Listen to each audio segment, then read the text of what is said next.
Que vous soyez d'humeur festive ou morose le 31 décembre, commencer la nouvelle année un 1er janvier est rien de plus banal.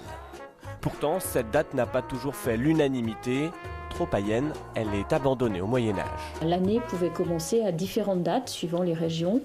Elle pouvait commencer à Noël, le 25 décembre, à l'Annonciation, le 25 mars.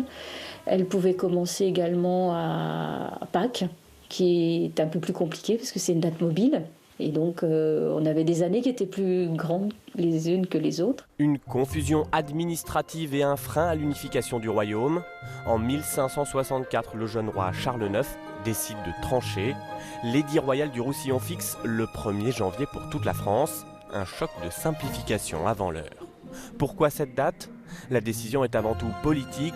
L'Europe est ravagée par les guerres de religion entre catholiques et protestants. Une date sans connotation religieuse donc, que ne partagent ni les musulmans, les Chinois ou les Juifs.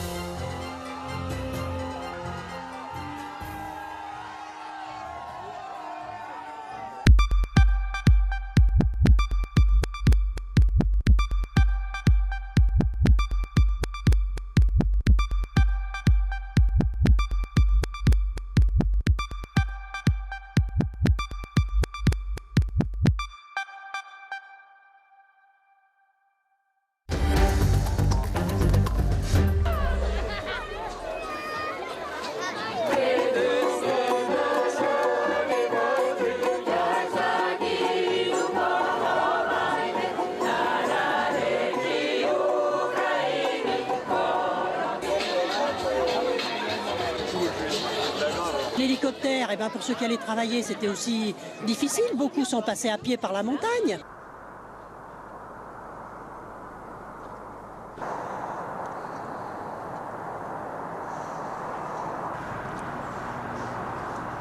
Ah ouais, putain, il fait un peu flipper en fait ce tunnel.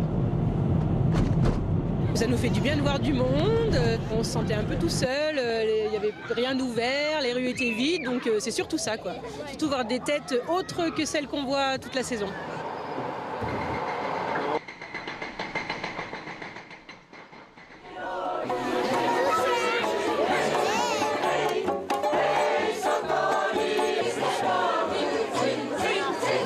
Allez, sucez les oranges, vous verrez, ça fait mieux que d'alcool.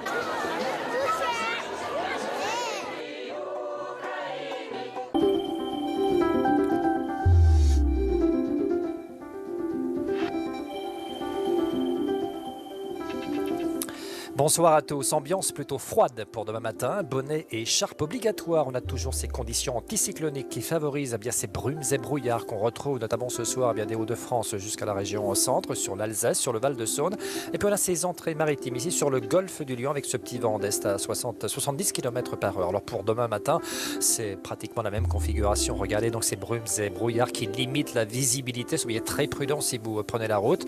Alors ces brouillards vont diminuer au cours de la journée, s'estomper quelque peu. On retrouvera une belle période ensoleillée, notamment sur toutes les régions centres, des Pyrénées jusqu'aux Ardennes. On garde ces brouillards, ces nuages près des frontières du nord-est, également sur le Val-de-Saône. Et puis, on a ces petits passages nuageux qui arrivent près des côtes de la Manche, également sur l'Aquitaine. Et toujours, donc, ces entrées maritimes sur le pourtour méditerranéen. Alors, côté température, elles sont extrêmement froides, je vous le disais. Il va vraiment falloir se couvrir, notamment sur le nord-est. -4 pour Metz et Nancy, -3 à Strasbourg, -4 à Paris comme à Lille, 4 degrés. Là, c'est un peu plus doux sur Brest, sur la Bretagne, 6 degrés à Bordeaux, comme à Marseille. Alors pour les maximales, elles sont extrêmement froides sur notamment le nord-est du pays. On gardera seulement 1 degré à Paris, 3 à Lille, -2 à Strasbourg, 13 à Marseille, 15 pour l'île de Beauté du côté d'Ajaccio. Alors pour la suite, samedi, ces passages nuageux sont assez nombreux, notamment sur tout l'ouest du pays. Ils gagnent du terrain, donc ils rentrent dans l'intérieur du pays. On aura aussi des brouillards givrants. Attention, prudence si vous êtes sur la route pour samedi. Et des températures de 4 à 9 degrés. On garde effectivement une belle période ensoleillée sur la façade est du pays. Et pour dimanche, là, on a l'arrivée de la perturbation près des côtes de la Manche. Je vous souhaite une excellente soirée.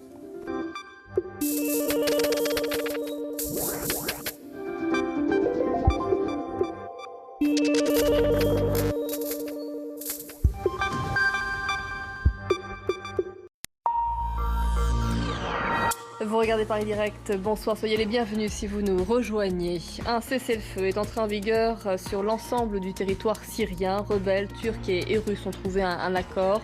L'idée étant, tout comme à Alep, d'évacuer les civils des zones de combat, prémisse aussi à des discussions de paix. Barack Obama fait preuve d'une grande fermeté après les attaques de serveurs du Comité national démocrate pendant la campagne présidentielle. Elles ont été, selon les renseignements américains, commanditées par la Russie. Des sanctions ont été prises, certaines se feront en secret, a précisé Barack Obama. Asli Erdogan, la romancière turque, a été libérée, mais la menace d'une condamnation à perpétuité pèse toujours sur elle puisqu'elle reste poursuivie. Elle est accusée d'avoir collaboré à un journal pro-kurde, ce qui revient pour le président Erdogan à appartenir à une organisation terroriste.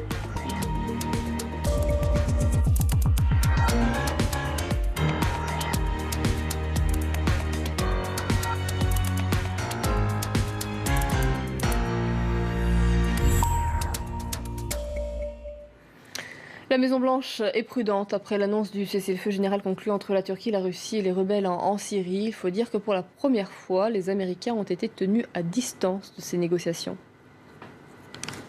L'arrêt total des opérations sur tout le territoire syrien a d'abord été annoncé par le président russe. Les accords qui ont été conclus sont évidemment fragiles.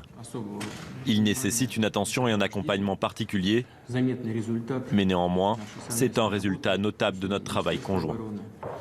Un travail conjoint entre d'un côté la Russie et l'Iran, alliés immuables de Damas, et de l'autre la Turquie, soutien des rebelles. Toutes les parties ont pris l'engagement de cesser leurs attaques, y compris aériennes, et de ne pas chercher à contrôler plus de terrain aux dépens d'autres acteurs. Les groupes désignés comme terroristes par le Conseil de sécurité de l'ONU ne sont bien sûr pas concernés par cet accord. 3 documents ont été signés. Un premier entre le régime syrien et l'opposition armée pour acter la trêve. Un deuxième sur la mise en place de mesures pour contrôler son respect. Et enfin, un dernier sur la volonté de lancer des négociations de paix pour régler définitivement le conflit. Au cours des pourparlers, le gouvernement russe nous a garanti qu'il garderait les forces du régime syrien et leurs alliés sous leur contrôle. En revanche, le cessez-le-feu ne concerne ni les djihadistes de l'organisation État islamique, ni le Front al-Nosra, ni les groupes qui leur sont liés. Ce cessez-le-feu est aussi une victoire diplomatique pour la Russie. John Kerry, malgré de nombreuses rencontres bilatérales et multilatérales, n'a jamais réussi à imposer de trêve durable en Syrie. Et Tanadji.